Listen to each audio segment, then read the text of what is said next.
یہ وضو کا طریقہ سن لیں ذرا ایک دفعہ.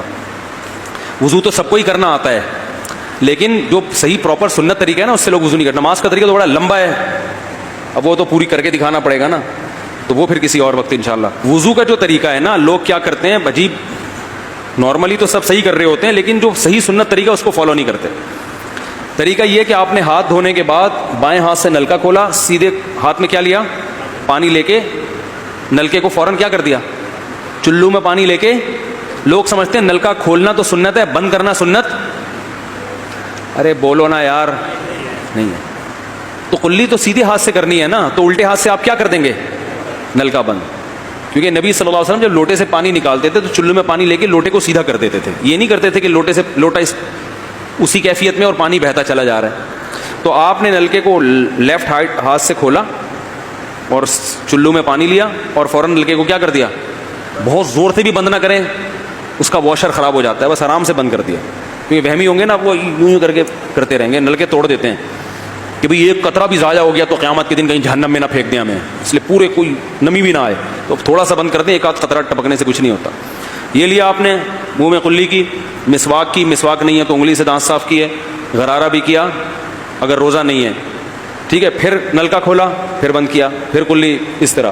پھر نلکا کھول کے دائیں ہاتھ میں پانی لیا, ناک میں نرم حصے تک پانی پہنچا کے اچھی طرح ناک کو صاف. اور نلکا پہلے وہ ویسے ہی بند ہو چکا ہے, اب ناک کو اچھی طرح صاف کریں سامنے والے کا خیال کر کے. آئی بات سمجھ؟ سامنے تو یہ نہیں ہوتا, وہ ہوتا ہے سامنے, اس کا زیادہ خیال کرنا پڑتا ہے, کیونکہ بس زیادہ تفصیل میں نہیں جاتا ہوں. تو چھوٹی انگلی سے اچھی طرح ناک کو صاف کیا, اس کی رطوبتیں نکالی, ٹھیک ہے. پھر نلکا کھولا, دوبارہ پانی لیا, پھر اسی طرح ناک میں بولو بھائی ڈالا, اور نلکا اسی وقت جب چلو میں پانی بھر گیا, نلکا اسی وقت کیا کر دیا. اللہ نے 2 ہاتھ اسی لیے دیے ہیں کہ اس سے نلکا بند کیا جائے اور اس سے کیا کیا جائے, کھولا جائے. پھر یوں کیا, پھر 3 دفعہ. 6 چلو پانی خرچ ہوا نا, چلو اس کو کہتے ہیں, 6 چلو پانی خرچ ہو گیا. پھر آپ نے کیا کیا, نلکا کھولا لیفٹ ہاتھ سے. جو اصل طریقہ ہے وہ تو یہ ہے, سیدھے ہاتھ میں پانی لے کے نلکا بند کیا اور سیدھے ہاتھ سے پانی پیشانی پہ ڈال کے دونوں ہاتھوں سے پھیلا لیا. 3 دفعہ اس طرح کیا. اس پہ عمل نہیں ہوتا تو پھر اتنا کر لو کہ دونوں ہاتھوں پہ کیا لے لو, نلکا کھول کے پانی لے کے پیشانی پہ ڈالو اور فوراً نلکا کیا کر دو, بند کر دو, اور پھر ہاتھوں سے اچھی طرح اس کو ملو. سمجھ میں نہیں آ رہی بات؟ تو یہ عمل کتنی دفعہ کیا, نلکا ہر دفعہ میں بند ہو رہا ہے. ہمارے یہاں جس ٹائم پہ نلکا کھلتا ہے تو جب تک وضو مکمل نہیں ہو جاتا بند ہونے کا نام نہیں لیتا. 3 دفعہ آپ نے منہ اچھی طرح دھو لیا. داڑھی ہے تو اس میں کیا کر لیا, بڑی داڑھی ہے, میری داڑھی ایسی, میں تو چلو سے پوری داڑھی دھو لیتا ہوں, چھوٹی سی داڑھی ہے تو داڑھی میں خلال کر لیا آپ نے. اس کے بعد آپ نے بازو کیسے دھونے ہیں, بازو دھونے کا بھی یہ طریقہ ہے. لیفٹ ہاتھ سے چلو میں پانی لیا, جب سیدھے ہاتھ میں پانی آئے گا تو یوں کیا. قرآن میں کیا ہے کہ قمتم الی الصلاۃ فاغسلوا وجوہکم وایدیکم الی المرافق, اپنے ہاتھوں کو کوہنیوں تک دھو. بتایا دھونے کا عمل ہاتھ سے شروع ہوگا, ختم کہاں ہوگا, پانی یوں نہیں بہانا, اس طرح بہانا ہے پانی, یہاں سے یوں جائے. اور اس میں فائدہ یہ ہوتا ہے کہ بالوں کا جو رخ ہے نا نیچے کی طرف ہوتا ہے, جب پانی اپوزٹ سائڈ میں جاتا ہے تو اسکن اچھی طرح گیلی ہو جاتی ہے. سمجھ رہے ہو؟ تو آپ نے یوں لیا اور ہاتھ سے اچھی طرح ملا. اس کو ملنے پہ زیادہ زور لگانا ہے, ہم پانی پہ زیادہ زور لگا رہے ہوتے ہیں. پھر یہ بھی ہو سکتا ہے کہ دونوں ہاتھوں سے لو, دونوں ہاتھوں سے نلکا کھول کے دونوں ہاتھوں سے پانی لے کے, کیونکہ اس میں زیادہ پانی آ جاتا ہے, تو پانی لے کے آپ نے لیفٹ ہاتھ کو بھی یوں کیا نا, تاکہ یہ پانی بھی ادھر ٹرانسفر ہو اور یوں چلا جائے. اس طرح سے آپ نے دوسری دفعہ دھو لیا اور نلکا کیا کر دیا, بند. پھر تیسری دفعہ بھی ایسا ہی کیا. یہ جو ہوتا ہے نا یوں یوں یوں کر کے رگڑے لگا رہے ہیں نلکے کے نیچے, ایسے یہ نہیں ہوتا, یہ سنت طریقہ نہیں ہے. نبی جس برتن سے وضو کرتے تھے تو اس طرح چلو میں پانی لے کے اس طرح وضو کیا کرتے تھے, غسل اسی طرح ہو جاتا تھا. تو اب پھر لیفٹ میں بھی ایسے ہی ہے, لیفٹ میں پانی ڈالا اور سیدھے ہاتھ سے سہارا لے کے کیا کیا, دونوں ہاتھوں کا پانی ادھر آ جائے گا. 1 دفعہ دھل گیا, اچھی طرح مسئلے کونیوں تک پہنچ جاتا ہے, اور پریکٹس کے بعد تو بہت اچھا ہو جاتا ہے. اس کے بعد آپ نے کیا کیا, سر کے بالوں کا مسا. سر کے بالوں میں جو یہ ہے یہ طریقہ کچھ بھی نہیں ہے, کہیں بھی ثابت نہیں ہے. سیدھا سیدھا آپ نے ہاتھ گیلے کیے, پیچھے لے گئے, ایک حدیث میں صرف یہاں تک آتا ہے, ایک حدیث میں واپس لانا بھی. تو دونوں طریقے ہیں مسح کے, صرف پیچھے لے جاؤ یا پیچھے لے جا کے پورے سر پہ ایسے ہاتھ پھیر لیا, کیا ہو گیا سر کا مسح. پھر انگلیوں کا, وہ کانوں کا, الاذنان من الراس, حدیث میں آتا ہے کان کس میں سے ہیں, سر میں سے. کیا مطلب اس کے لیے نیا پانی لینے کی ضرورت نہیں ہے. کان کا مسح کیا اور کانوں کی لو کا مسح کیا. گردن کا مسح بہت اختلاف ہے اس میں. احناف کے ہاں سنت, احناف بھی نہیں کہتے, افضل ہے, بہتر ہے.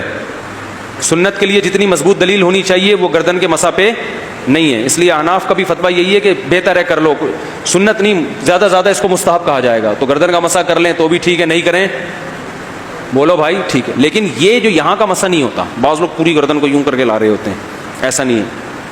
تو گردن کا مسح یہ جو یہاں سے کیا جاتا ہے, یہ پچھلے جانب سے ہمارے حضرت اس کے قائل نہیں تھے, وہ کہتے تھے مسح جہاں بھی شریعت میں ملتا ہے یہاں سے ملتا ہے. تو ان کی رائے یہی تھی کہ اگر گردن کا مسح کرنا ہے تو گدی, گردن نہیں گدی کا مسح وہ یہاں سے کر لے. لیکن یہ کوئی نہ سنت مؤکدہ ہے نہ کوئی زیادہ تاکید ہے اس کی, کوئی کرے ٹھیک ہے, نہیں کرے تو بھی ٹھیک ہے. تو اس کے بعد اس لیے کہ بہت سے لوگ اس کے قائل نہیں ہیں تو ان سے بحث نہ کریں, ٹھیک ہے نا. بہت سے لوگ نہیں کرتے گردن کا مسح, بہت سے علماء فقہا اس کے قائل نہیں ہیں. اس کے بعد آپ نے پاؤں دھونا ہے, تو پاؤں میں بھی یہ کہ قرآن نے کیا کہا کہ الی الکعبین, انگلیوں سے شروع ہوگا اور ٹخنوں تک پانی جائے گا. تو انگلیاں رکھیں نلکے کے نیچے اور لیفٹ ہاتھ سے اس کو اچھی طرح کیا کریں, دھوئیں, اور انگلیوں کا خلال بھی کریں. بہت چند سیکنڈ میں ہو جاتا ہے یہ کام. اور پھر نلکا بند کر دیں. پھر دوسرا پاؤں, سیدھے ہاتھ سے نلکا کھولا, سیدھا ہاتھ نلکے پہ رکھیں اور الٹے ہاتھ سے پاؤں دھوتے رہیں, جیسے ہی دھل جائے. تو میرا خیال ہے ایک مگا پانی بمشکل استعمال ہوتا ہے, ایک مگا جو ہوتا ہے نا نہانے والا. لیکن آج اگر جو لوگ وضو کر رہے ہیں نا, ان کا پانی اگر آپ دیکھ لو تو بالٹیوں کی بالٹیاں خرچ کر رہے ہوتے ہیں, اور معذرت کے ساتھ کم بختوں کا وضو پھر بھی نہیں ہوتا. پھر بھی ان کو شک ہوتا ہے کہیں کوئی جگہ خشک نہ رہ گئی ہو. تو وہمی نہ بنے, اس طریقے سے وضو کریں, یہ سنت طریقہ ہے. اور قرآن میں یہ بیان بھی یہی کیا کہ یہاں سے شروع کرو, یہاں تک لے کے جاؤ.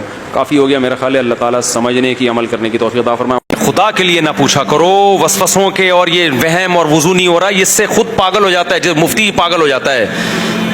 وسوسے کے مریض کا علاج ہے اس کو چترول لگائیں ٹائٹ طریقے سے, 2 منٹ کے اندر تو وضو کر, ورنہ تجھے طبیعت سے چترول لگیں گے. اس کے علاوہ سمجھانے سے ان کا علاج نہیں ہوتا. ان پہ کوئی اللہ کی طرف سے کوئی عجیب ہی کوئی گناہ ہوتا ہے میرا خیال ہے, جس کی پھٹکار ہوتی ہے. یہ جب تک خود اپنا علاج نہیں کرے گا کوئی نہیں کر سکتا. جاؤ جلدی سے غسل کر کے نکل آؤ باہر, جلدی سے ٹھا ٹھا ٹھا وضو کرو, نکلو یار. بیٹھا ہوا ہے, گھسا ہوا ہے, ایسے ایسے فضول قسم کے لوگ ہیں. غسل خانوں سے, واش روم سے فون کر رہے ہوتے ہیں, مفتی صاحب میں 1 گھنٹے سے شاور کے نیچے کھڑا ہوا ہوں, مجھے تسلی نہیں ہو رہی. میں نے کہا مر جا تو, تالاب میں ڈوب کے مر جا, تاکہ گھر والوں کو پورا ٹینک خالی کر دیتے ہیں بھائی. یہ ایک وسوسے کے مریض کے گھر والے میرے پاس آئے, کہہ رہے ہیں پانی بھر بھر کے تھک گئے, مجھے پورا ٹینک پی جاتا ہے, یہ اس کا وضو ہی نہیں ہوتا کم وقت کا. تو یہ تقویٰ نہیں ہے, یہ ہیضہ ہے تقوی کا. ایسے آدمی کے طبیعت سے دھو دو اس کو, اس کا ابا کو چاہیے پولیس والے کو بلائے, یا خود طبیعت سے دھو دے, ٹھیک ہو جائے گا. یہ نہیں, ان کی ٹھیک ہونے والی قوم نہیں ہے بھائی. ایک صاحب کو وسوسہ, خاتون کو وسوسہ, کہتی میں جب کپڑے دھوتی ہوں تو میرے ہاتھ ناپاک. اب یوں دھو رہی ہیں تو ہاتھ کیا ہو گئے, اب ہاتھ میرا نلکے پہ لگ گیا تو نلکا ناپاک. اب نلکا دھونے کے لیے انہوں نے دوسرے ہاتھ سے نلکا کھولا تو یہ والا ہاتھ ناپاک. اب یہ پانی لے کے نلکے پہ ڈالا, لیکن یہ والا ہاتھ کیا ہو گیا, ناپاک. اب یہ والا ہاتھ دھونے کے لیے کونی سے نلکا کھول رہی ہیں یوں کر کے, پانی آئے گا تو یہ والا ہاتھ وہ چھینٹ گر گئی نیچے, چھینٹ سے شلوار پہ لگ گئی, شلوار ناپاک. اب ٹانگ تو وہ ناپاک در ناپاک. تو وہمیوں کا یہ حال ہوتا ہے, اور ان کی یہی کم بختوں کی سزا ہے. تو اس لیے اپنے آپ کو عذاب میں مت ڈالو بھائی. شریعت نے بتایا کپڑا دھو, یوں کر کے 3 دفعہ دھو لو, بس نکلو واش روم سے باہر. جب ناپاکی جسم پہ لگی ہوئی ہے, پانی ڈالو, دھو صابن سے, اس کے بعد غسل کرو, پتلی گلی سے نکلو. یہ ہاتھ یوں لگ گیا, یہ یوں دروازہ, ایسے بھی میں نے دیکھے واش روم کا دروازہ یوں کر کے کھول رہے ہیں, کہ کیونکہ کئی لوگوں نے کنڈی پہ ہاتھ لگایا ہے تو وہ ان کا ہاتھ ناپاک, تو کنڈی ناپاک, پھر کنڈی ناپاک, تو کنڈی کے ذریعے آپ کی ٹانگ ناپاک, پھر ناک ناپاک, پھر برتن ناپاک. پاگل آدمی شریعت کو بدنام کر رہا ہے, اسلام کو بدنام کر رہا ہے. تو جاؤ یار وضو کرو, بس نماز پڑھو. فضول لوگ. میں جب بھی کوئی آتا ہے نا, میں خدا کی قسم میری حالت ہوتی ہے, میں کانپنے لگتا ہوں کہ اللہ اب خیر ہے, پتہ نہیں کیا کرو. سمجھ میں نہیں آتا اس کے, جتنا گھنٹہ سمجھاؤ گے نہیں آتا, گھنٹہ بٹھا بٹھا کے سمجھاتے رہو نہیں آئے گا. وہمی اور طلاق کے وسوسے بھی ہوتے ہیں لوگوں کو. مفتی صاحب مجھے ایسا لگا کہ میں نے بیوی کو طلاق دے دی. ابے مجھے ایسا لگا. ابے کیوں لگ رہا ہے تجھے؟ منہ سے جب تک پھوٹے گا نہیں ہوگی. کہہ رہے مجھے ایسا لگا کہ میں نے منہ سے نکالا ہے. یعنی جو بولتے رہو گے نا اس کو وہ لگتا رہے گا. زندگیاں برباد کر دی ہیں بھائی. یہ ڈپریشن ہے, اس کا علاج کرواؤ کسی ڈاکٹر کے پاس جا کے. یہ مفتیوں کے پاس نہیں آیا کرو اس میں.